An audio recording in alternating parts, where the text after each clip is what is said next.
My wife, the CEO, called me just before lunch. Her voice was sharp, businesslike. We're downsizing. Today's your last day, unless you want to stay as a janitor. I could hear her sister's laugh in the background, mocking me from the shadows. And don't bother coming home, she added with a smirk. The locks have been changed. My grip tightened around the phone. I took a deep breath and smiled. Thanks for the amazing offer. 3 days later, she walked into a $750 million deal meeting and froze when she saw me sitting across the table with her biggest rival.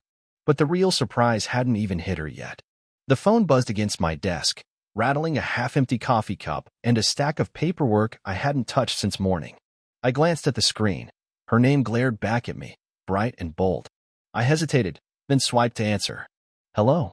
Her voice came through crisp and sharp, just like always. Michael, we're downsizing. Today's your last day, unless you want to stay as a janitor. Her tone was flat, businesslike, as if she were discussing the weather. In the background, I could hear muffled laughter. Her sister, probably. She never missed a chance to linger in the shadows, grinning like a hyena when my wife decided to sink her claws in a little deeper. I sat up straighter, the chair creaking beneath my weight. What are you talking about? We just signed 3 new contracts last week. We're expanding, not downsizing. She chuckled, the sound sliding through the receiver like broken glass. Oh, I must have forgotten to tell you. The board decided last night. We're streamlining operations. Your position is redundant now. But hey, the janitorial department could use someone who actually knows the building. Her sister's laughter echoed louder this time, unrestrained and cruel. Don't bother coming home, she continued, her voice dropping to a near whisper. The locks have been changed. Thought it'd be best for everyone. I swallowed hard, gripping the phone until my knuckles turned white. You can't do this, I replied, my voice steady despite the storm raging beneath the surface. I built that company with you. I own just as much of it as you do. Correction, she purred. You did. I spoke to the lawyers. Your shares are, let's say, compromised.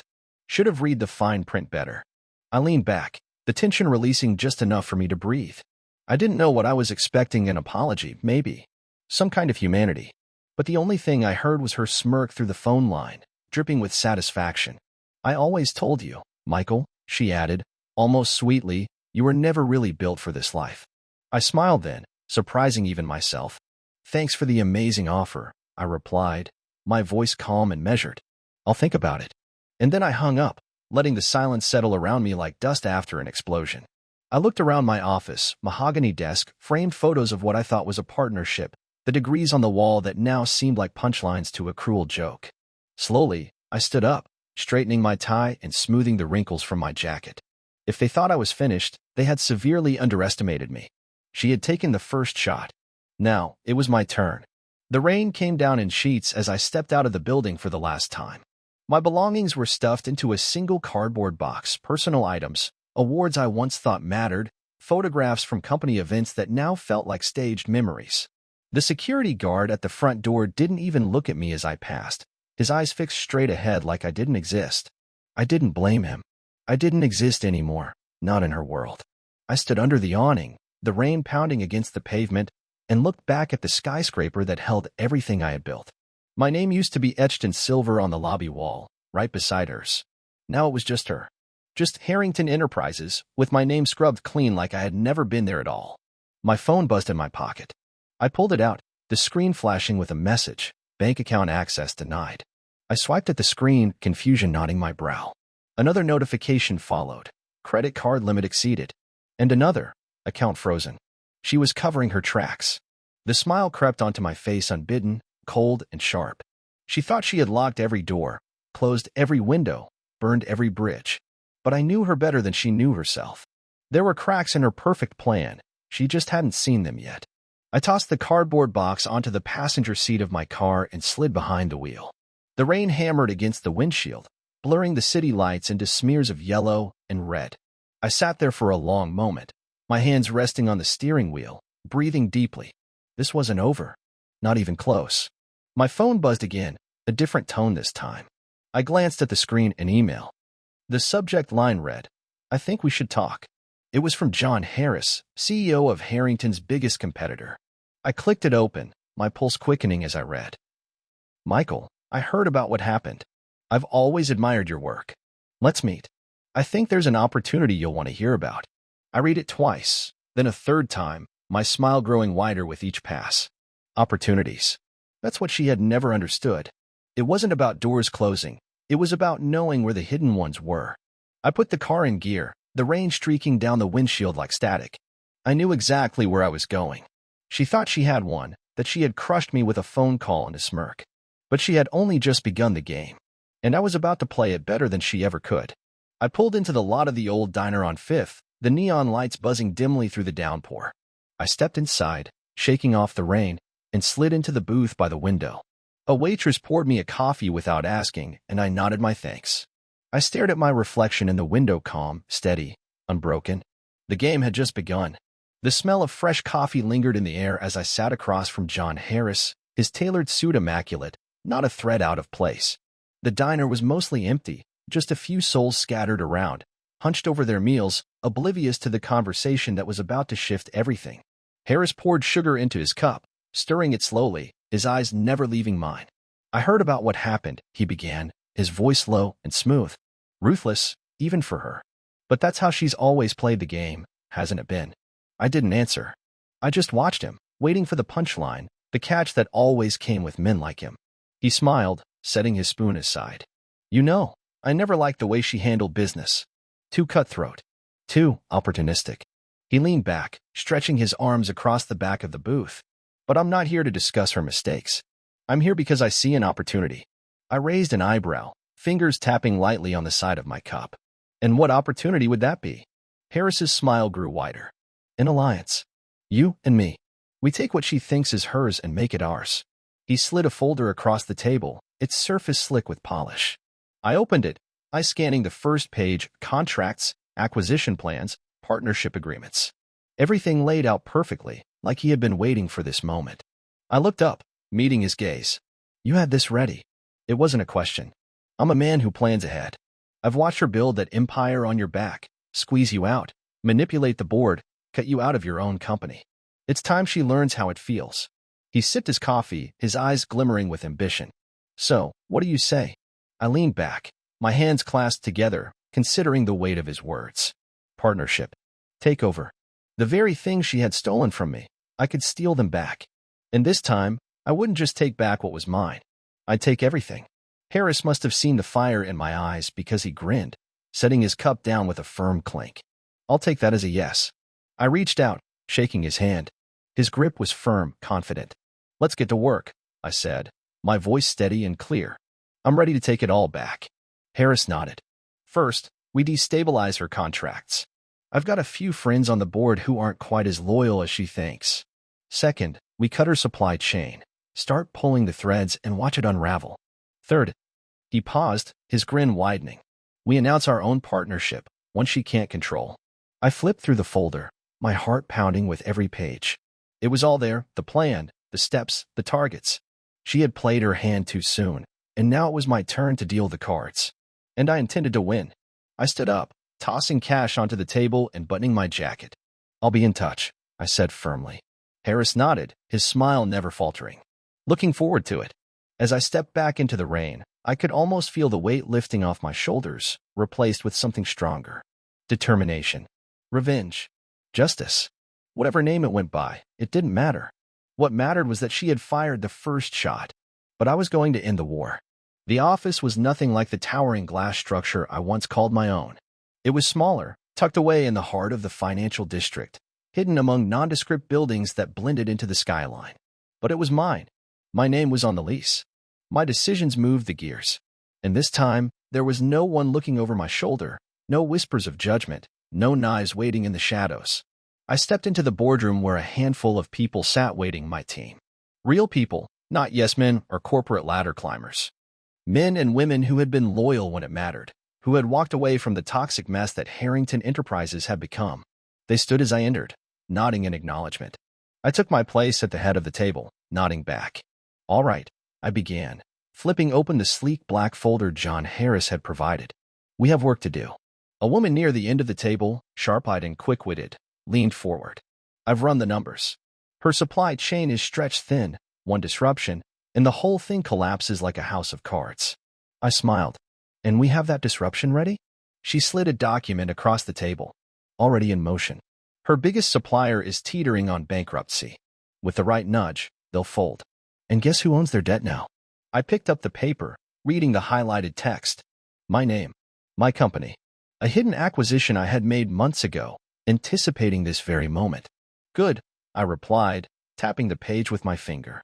Let's make sure the nudge is effective. Another hand went up, a younger guy, tech-savvy and eager. We've started the smear campaign. Nothing big yet, just whispers. But it's spreading. A few whispers can become a shout if we push the right buttons. I nodded. Keep it subtle for now. We want her distracted, not paranoid. He grinned. We aren't here to ruin her, I continued, my voice calm but firm. We're here to take back what's ours. Piece by piece. Brick by brick. The room fell silent, the weight of the words settling in. I leaned back in my chair, hands clasped together. Harris is setting up the first meeting. By the time she realizes what's happening, it'll be too late. The woman near the end smirked. She's always been good at ignoring the small details. This is going to hit her like a freight train. I met her gaze. That's the plan. The meeting wrapped up with precision, each person knowing exactly what to do, how to do it, and when to execute. I stayed back as they filed out, their footsteps fading down the hallway. I stood alone in the room, staring out the window at the skyline, the very same one I used to watch from her office. I picked up my phone, dialing Harris. He answered on the first ring. You ready? He asked. I watched the lights flicker in the distance, the city alive and breathing beneath me. I've never been more ready, I replied. Good, he said, his tone sharp and eager. We're about to shake things up. I hung up, slipping the phone back into my pocket. This wasn't just business. This was personal, and I intended to make every move count. The first domino fell quietly. It was barely a whisper on the market. One of her key suppliers declared bankruptcy. The news slid across the financial headlines like a forgotten footnote, unremarkable to anyone outside the inner circle. But I knew. I had been waiting for it. I watched the notification pop up on my phone, a thin smile stretching across my face. Step 1 was complete. I sat across from John Harris in his penthouse office, the city skyline glittering behind him. He raised his glass, the amber liquid catching the light. To the beginning, he toasted. I clinked my glass against his, the sound sharp and satisfying. To the beginning, I echoed. He leaned back, his fingers drumming lightly on the polished glass desk. That was the easy part, he said. Now we get our hands dirty. He tossed a thick folder across the table, the pages slipping out as it landed. I reached for it, my eyes scanning the first document. Contract terminations, board replacements, emergency clauses. All of them ready to be triggered. These are her blind spots, Harris continued. She built that empire too quickly. Too many shortcuts, too many loose threads. All we have to do is pull. He grinned, wolfish and sharp. And it unravels. I closed the folder, leaning back in my chair. How long until she notices? He shrugged, swirling the drink in his glass. Not long. She's paranoid, but arrogant. She'll smell the smoke before she sees the fire. He downed the rest of his drink, setting the glass aside with a soft clink. You ready for the next step? I nodded. Let's shake the tree. Harris picked up his phone, dialing a number with smooth precision. It's time, he said simply, then hung up. He turned to me, his eyes glittering with anticipation. We're going to give her a very bad week. Within 24 hours, the whisper started. Suppliers pulling out of contracts, key investors reevaluating their positions. Her legal team scrambled to patch the leaks, but it was like plugging holes in a sinking ship. For every one they sealed, 3 more burst open. The office was buzzing with tension, her executives snapping at each other, meetings running late into the night. I watched it all unfold from a distance, each crack in her empire spreading like fractures in glass. Harris sent me updates, hourly emails, transcripts of panicked phone calls, notes from inside board meetings. She's sweating, he wrote in one message. It's beautiful. It wasn't enough. Not yet. I wanted more. I wanted her to feel the walls closing in, to watch everything she stole crumble in her hands. Harris had warned me to be patient, but patience was never my strong suit. Not anymore. The final move of the week was brutal. A board member, a man I had known for years, one of the few who hadn't turned his back, came through. His signature at the bottom of the agreement sealed it, a majority vote to restructure the executive board. Her name wasn't on the list. Harris called me that evening, his voice sharp and electric. She knows, he said, barely containing his excitement. And she's furious. I leaned back in my chair, watching the city lights flicker outside my window. Good, I replied calmly. We weren't just pulling strings anymore. We were cutting them. The headlines were subtle at first. A few articles questioning the stability of Harrington Enterprises, whispers of supply chain disruptions, and murmurs of investor withdrawals. It wasn't front-page news yet, but the cracks were starting to show. I watched it unfold from my office, stacks of files and contracts spread across the table like pieces of a puzzle. Every morning, a fresh set of reports landed on my desk, notes from Harris, updates from our insiders, whispers from the boardroom. She's scrambling, Harris said over the phone one evening. I could hear the satisfaction in his voice. Her suppliers have backed out, and her legal team is in overdrive trying to keep the rest from jumping ship. I leaned back in my chair, fingers steepled together. And the board? They're getting nervous, he replied. Her last presentation was a mess. Stumbling over numbers, projecting losses where there should be growth. She's starting to feel it. I allowed myself a smile, cold and sharp. Good. Push harder. The next move was precise. A strategic whisper here, a gentle nudge there. Key partners received anonymous tips about her instability. Contract renewals stalled. Marketing budget shrank without warning. Her emails, once overflowing with congratulations and praises, were now filled with questions, concerns she couldn't answer, problems she couldn't solve. The first public hit came 2 weeks later. An article in the Financial Herald. Is Harrington Enterprises on the brink? The writer speculated about her dwindling influence, the instability of her partnerships, and the sudden pullback of major investors. Her office responded with the usual empty reassurances, but the damage was done.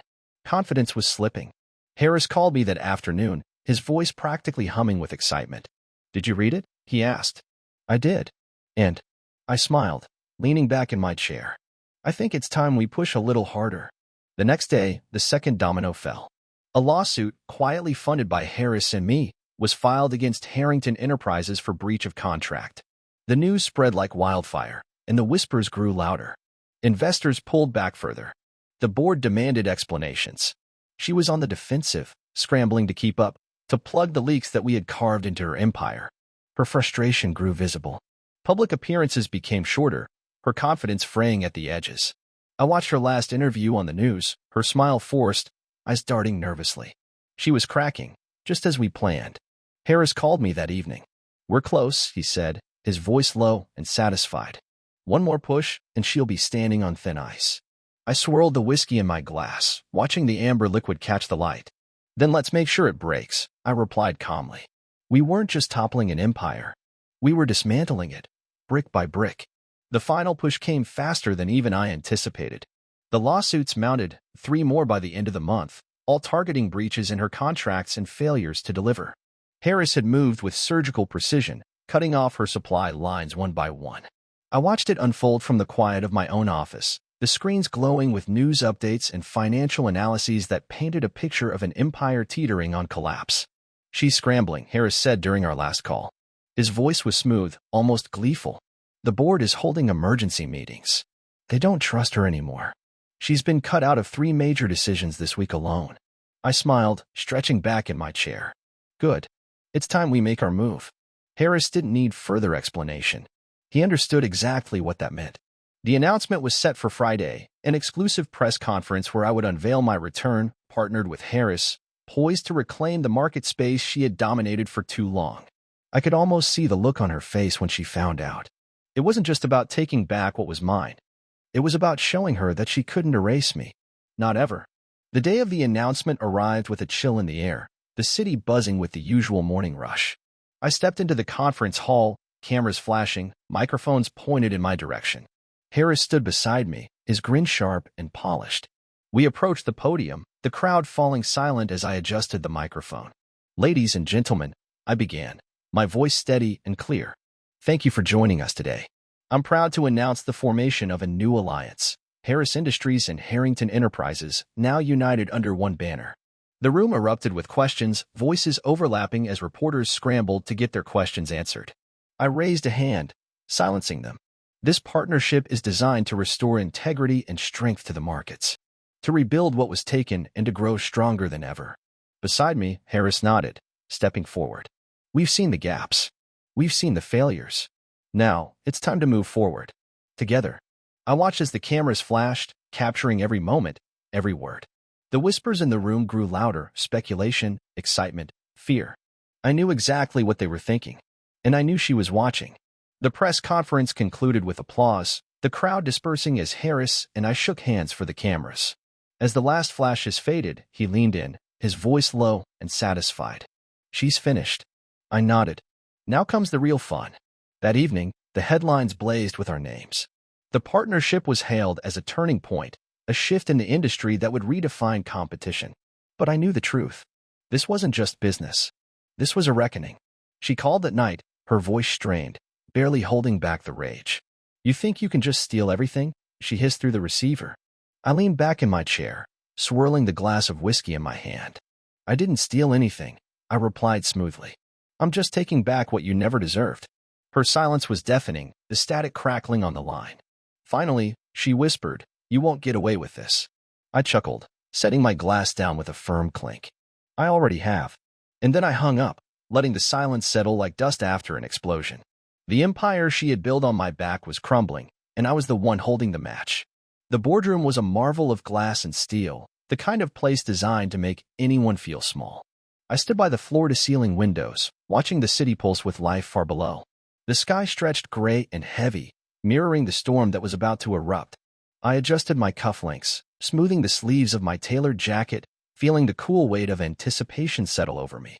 John Harris walked in, his stride confident, I sharp. "They just pulled in," he announced, glancing at his watch. "You ready?" I turned away from the window, meeting his gaze with a grin. "I've been ready for years." He laughed, clapping me on the shoulder. "Let's make history." We stepped into the main boardroom, the table stretching nearly the length of the room, its surface polished to a mirror shine. Executives were already seated, whispers filling the space as Harris and I took our places at the head. I could feel their eyes on me, some curious, others skeptical. They didn't matter. Not today. Her eyes scanned the room, and the instant she saw me, the confidence cracked. Just a flicker. But I saw it. Her assistant leaned in, whispering something in her ear, but she waved him off, her eyes locked on mine. "What is this?" she demanded, her voice echoing off the glass walls. Harris leaned back in his chair, spreading his hands. "A business meeting. Isn't that what you came for?" Her gaze flicked to him, then back to me. "You don't belong here," she spat, her voice shaking just slightly. "This isn't your world anymore." I smiled, resting my hands on the table, fingers splayed wide. "Funny. I thought it always was." The room fell silent, tension coiling between us. She straightened, drawing herself up like she always did when she felt control slipping. "This is a joke," she sneered. A desperate attempt to stay relevant. "You think sitting here changes anything?" Harris cleared his throat, sliding a stack of folders across the table. "Actually, it changes everything," he said smoothly. "We'll be moving forward with the merger. Harris Industries and Harrington Enterprises. Effective immediately." Her eyes widened, the mask slipping just a little more. "That's impossible. You don't have the board's approval." I leaned forward, my eyes never leaving hers. "I do now." I slid a document across the table, watching as her eyes scanned the lines. Each signature was there, each approval stamped and sealed. Her own board members, the ones she thought she owned. The ones who had turned the moment she showed weakness. She stared at it, the color draining from her face. You can't." Harris leaned back, arms crossed over his chest. "We just did." Her hand shook as she slid the folder back, eyes flickering with rage. "This isn't over," she whispered, her voice cracking. I stood, buttoning my jacket, adjusting the cuffs. "You're right," I said, leaning down so only she could hear. "It's just getting started." I straightened, nodding to Harris.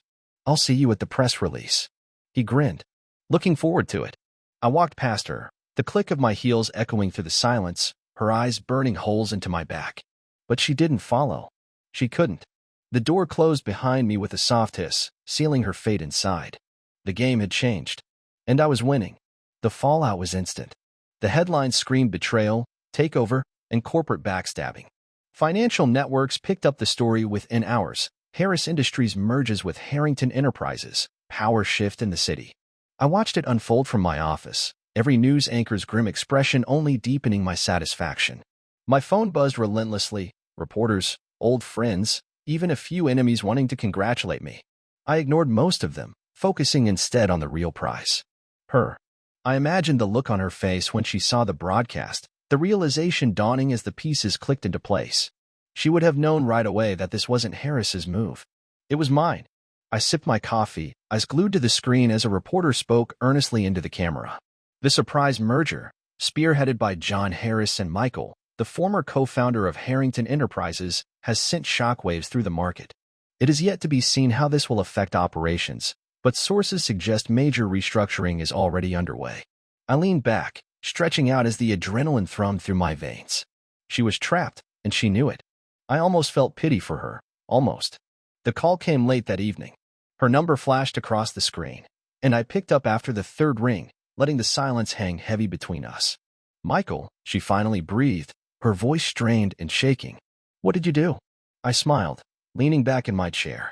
"I did what you taught me to do," I replied smoothly. "I took what I wanted." Her breath hitched. "This is my company. You think you can just walk back in and take everything?" "I don't think," I said calmly. "I know. And as of this morning, the board knows it too. How does it feel to be on the other side?"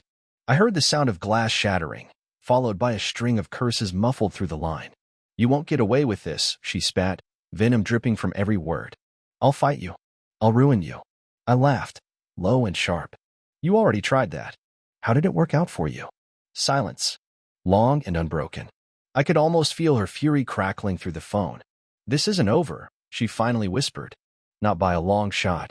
I leaned back, watching the city lights flicker outside my window. "You're right," I replied. "It's just getting started." I hung up, letting the phone drop back to my desk, my hands steepled together. The merger was just the beginning.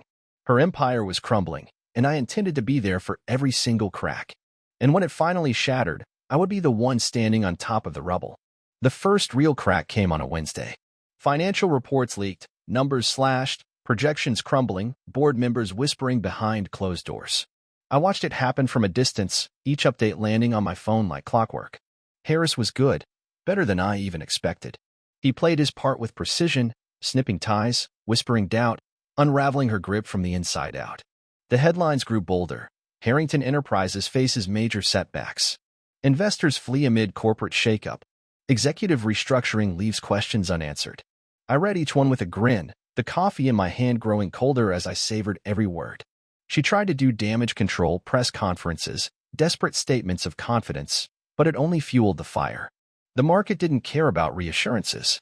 It cared about results, and she didn't have them. I stepped into the lobby of Harrington Tower that Friday morning, the marble floors stretching out like a kingdom I used to own.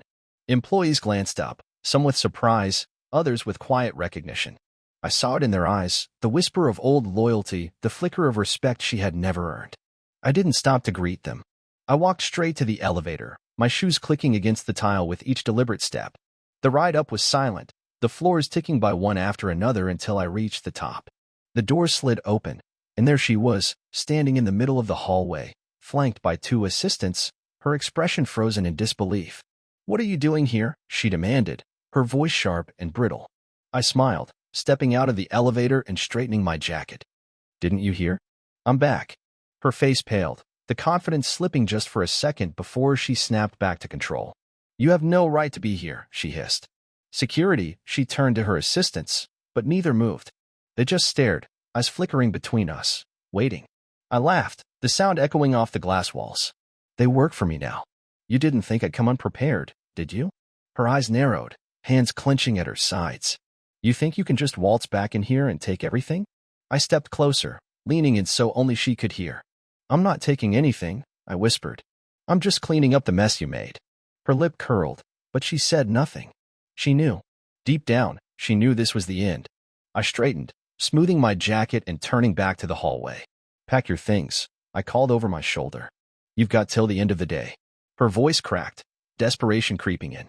"You can't do this. I built this." I stopped, glancing back. "You built this on lies. I'm just tearing down the facade." I walked away, the elevator doors sliding shut behind me, her stunned silence ringing in my ears. I knew what would come next, the scramble, the last-ditch attempts to claw back control, the desperate meetings and failed negotiations. But it wouldn't work. It was already over. The empire she had stolen from me had finally collapsed. And this time, I was the one holding the keys. I knew she would come. She couldn't help herself. It wasn't in her nature to bow out quietly. The room filled gradually, board members, legal advisors, executives who had once sung her praises now shuffling in with whispers and hushed glances. They took their seats, avoiding my gaze, the weight of the moment pressing down like lead. I waited, unmoving, the seconds ticking by in measured beats. And then she appeared. The doors swung open with a force that made them shudder on their hinges. She strode in, heels clicking sharply against the marble, hair slicked back, eyes burning with fury. Her assistant trailed behind, clutching a tablet like a lifeline, his eyes darting nervously around the room. "You think this is over?" She spat, her voice slicing through the silence. "You think you can just walk back in here and take everything?" I straightened, smoothing the cuffs of my jacket before meeting her gaze. "I didn't take anything. I reclaimed what was mine." Her hands clenched into fists at her sides, knuckles white. "This is my company," she growled. "I built it. I sacrificed for it. You were just a placeholder." The room was silent, tension crackling like electricity. I stepped forward. "You sacrificed for it?" I asked, voice low and steady. "I bled for this company. I built it with my hands, my sweat, my time. And you stole it. You didn't just sacrifice, you sabotaged." Her assistant shuffled back a step, glancing at the board members who now watched with a mixture of fascination and fear. "You're finished," she hissed, her eyes glinting with desperation. "I still have allies. I still have power." I laughed then, the sound echoing off the glass walls. "Power? Is that what you think this is about? Look around. Emily, you're bored." I gestured to the men and women who now sat in silence. "They're mine. Your suppliers? Mine. Your investors? They've already jumped ship. You don't have power. You have shadows." Her hands trembled now, the facade cracking just slightly. "I'll fight this," she whispered, barely loud enough to hear. "I'll take you to court. I'll drag this out until you have nothing left." I stepped forward, closing the space between us. "You've already lost," I whispered back. "All you're fighting for now is the illusion of control." The silence hung heavy, suffocating. Finally, she turned, her heels scraping against the floor as she stormed toward the door. Before she reached it, she stopped, hand resting on the handle. "You're going to regret this," she said, her voice shaking with rage. I watched her, my gaze steady and unyielding. "I regret a lot of things," I replied. "But taking back what's mine isn't one of them." She left without another word, the doors slamming shut behind her. The boardroom remained silent, breaths held, eyes wide. I turned to them, adjusting my jacket. "Well," I said calmly, "shall we get started?" One by one, they nodded, shuffling papers, clearing throats. The meeting resumed, the tension dissolving like smoke in the air. But I knew it wasn't over. Not yet. There was one last move to play, and I intended to make it count. The final takeover unfolded with ruthless precision. Board members who once stood firm at her side now shook my hand, offering apologies masked as congratulations. They knew the game was over, and they were scrambling to align themselves with the winning side. I accepted their gestures with a smile, my grip firm and unyielding, each handshake sealing her fate a little tighter. She was nowhere to be seen, hidden away behind closed doors, probably surrounded by the last few loyalists still clinging to the illusion of power. But I knew she wouldn't stay hidden for long. I was counting on it. The call came that evening, just as I expected. Her voice was low, raw, the edges sharp with desperation. "Michael," she breathed, her tone barely more than a whisper. "You don't have to do this." I leaned back in my chair, the skyline glittering through the window, stretching out like the empire I had reclaimed.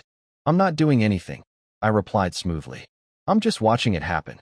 Her breath hitched, a silence stretching out between us. "You've taken everything," she whispered. "The company, the board, everything." "Not everything," I corrected. "You still have your pride. I'm sure that counts for something." There was a pause, and then she laughed, bitter and broken. "You think this is over?" I smiled, leaning forward, elbows resting on the desk. "It is for you." The desperation hardening into something colder. "You don't know what you've done," she whispered, her voice steady now, a thread of steel woven through it. "You don't know what's coming." I raised an eyebrow, intrigued. "Oh, enlighten me." She didn't respond. The line clicked dead, leaving me alone with the city lights and the distant hum of traffic. I set the phone down, my gaze drifting to the headlines flashing across the news ticker. Harrington Enterprises falls. Harris and former founder take control. It was done. Everything she stole, everything she tried to erase, was back in my hands. I leaned back, closing my eyes and letting the weight of victory settle in. But her last words lingered, echoing softly in the back of my mind. A warning. A promise. I didn't know which yet, but I would find out soon enough. The rain had finally stopped, leaving the city glistening under the pale light of dawn. I stood on the balcony of my office, the skyline stretching out like a kingdom reborn. I sipped my coffee slowly, savoring the warmth as the city awoke beneath me. It was done. The last threads had been severed, the final papers signed. She was out, and I was back where I belonged. Harris called me that morning, his voice alive with triumph. She cleared out her office last night, he said. Security said she didn't say a word, just packed up and left.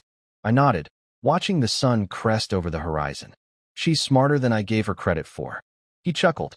You almost sound like you respect her. I smiled, setting the mug down on the railing. Maybe I do. It takes guts to go out like that. There was a pause on the line before he spoke again. Well, either way, it's done. The board's meeting is in an hour. I assume you'll be there. I glanced back at the stack of papers waiting on my desk. I'll be there. The boardroom was silent when I walked in. Executives sat stiffly in their chairs, eyes flickering between me and the empty seat at the head of the table. I took my place, adjusting my jacket before I spoke. Shall we begin? Papers shuffled, murmurs filled the room, and one by one, decisions were made. Her projects were dismantled, her name stripped from the documents, her influence erased like it had never existed.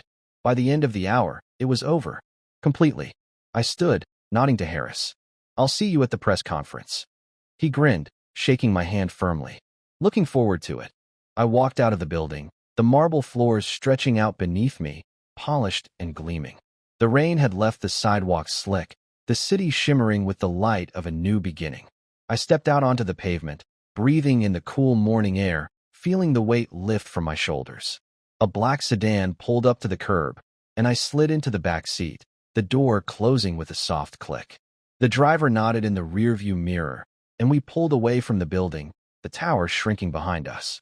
Harris sat across from me in the back seat, thumbing through his phone. He looked up after a minute, a grin stretching across his face. You really don't feel like rubbing it in? I shrugged, watching the city blur by. Why? They already know. And I'm not writing this story for them anymore. He laughed, shaking his head. Still, if you ever need someone to play you in the movie, let me know. I've been practicing my calm but devastating monologues. I chuckled, a real one this time. When he turned back to his phone, I gazed out the window, my hand brushing over the leather seat. I thought back to the man I was that day she called me.